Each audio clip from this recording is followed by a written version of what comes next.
Good evening and welcome to Poland Daily. I'm Nicholas Richardson and this is the news. Polls surveyed after the mid-October elections say they are in favour of continuing the critical investments such as the Central Communication Hub Airport and don't want institutional changes at the Central Anti-Corruption Bureau and the Institute of National Remembrance.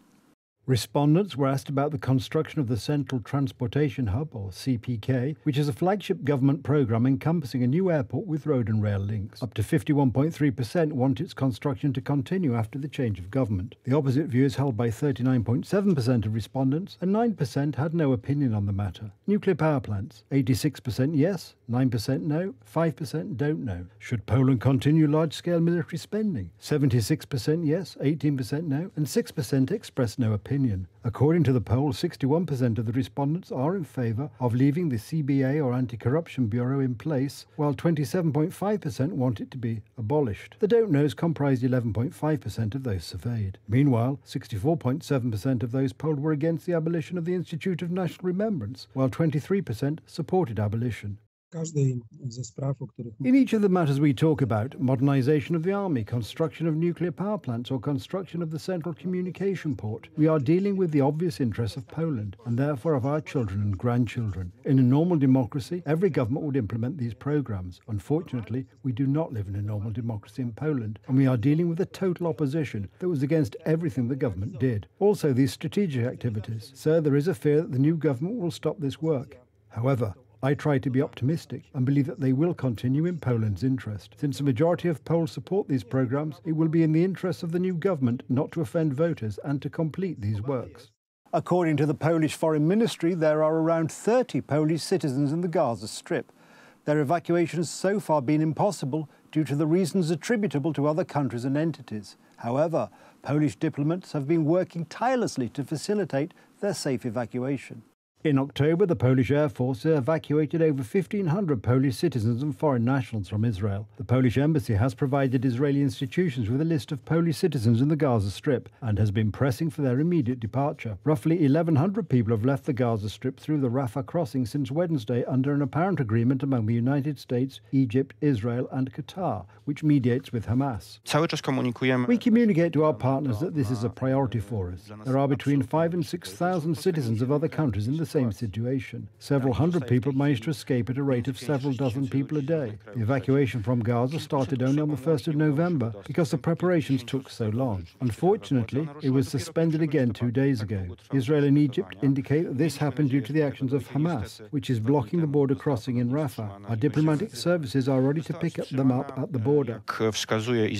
Israel has accused Hamas of using a hospital as a shield for an underground complex. The Israeli military on Monday accused Hamas militants of building a whole tunnel system under the Sheikh Hamad Hospital in Gaza. The practice of using hospitals as civilian shields has been absolutely normal for the militants, IDF spokesperson Jonathan Conricus said. United States Secretary of State Antony Blinken discussed with his Turkish counterpart Hakan Fidan efforts to expand humanitarian efforts in Gaza to prevent the conflict in the region from spreading and to seek a lasting peace between Israel and Palestine. Speaking at the airport in Ankara after talks with Fidan, Blinken said it would be seen in the coming days that the humanitarian assistance can expand in significant ways.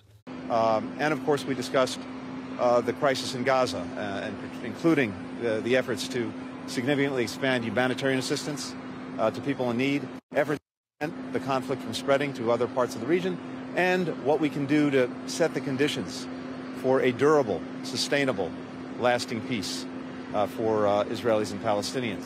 On the humanitarian piece, I think we've made some good progress in recent days in working to expand that. Ambassador Satterfield remains in the region working that every single day.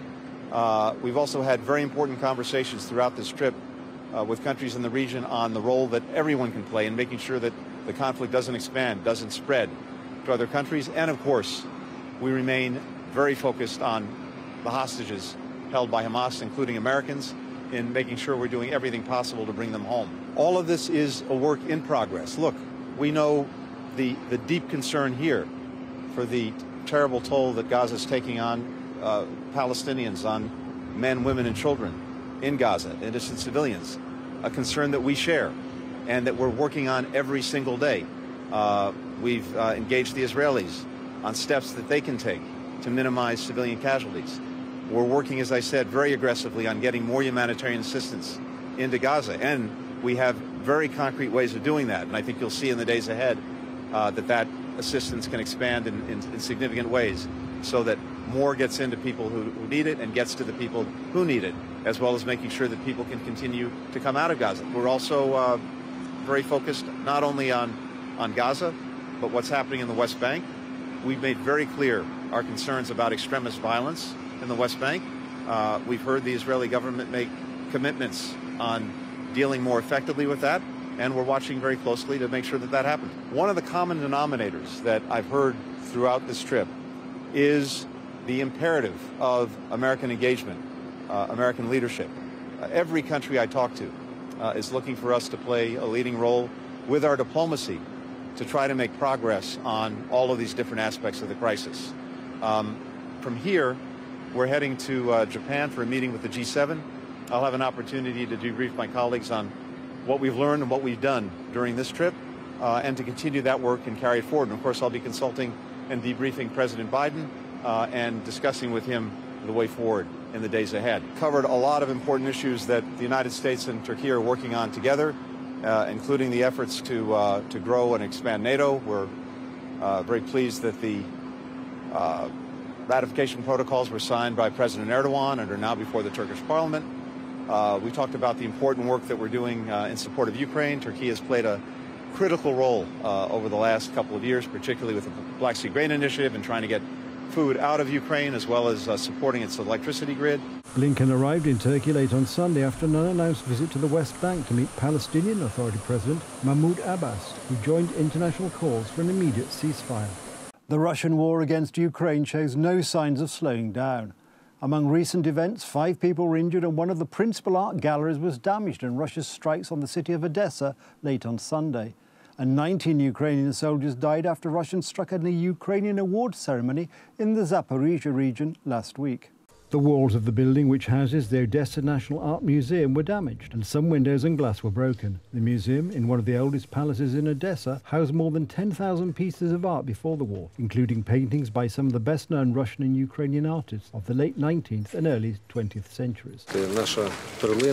Our pearl, our city's national art museum. Today we have seen yet again how the barbarians treat our cultural heritage. The church, the museum are within the UNESCO zone. There is nothing that can stop them.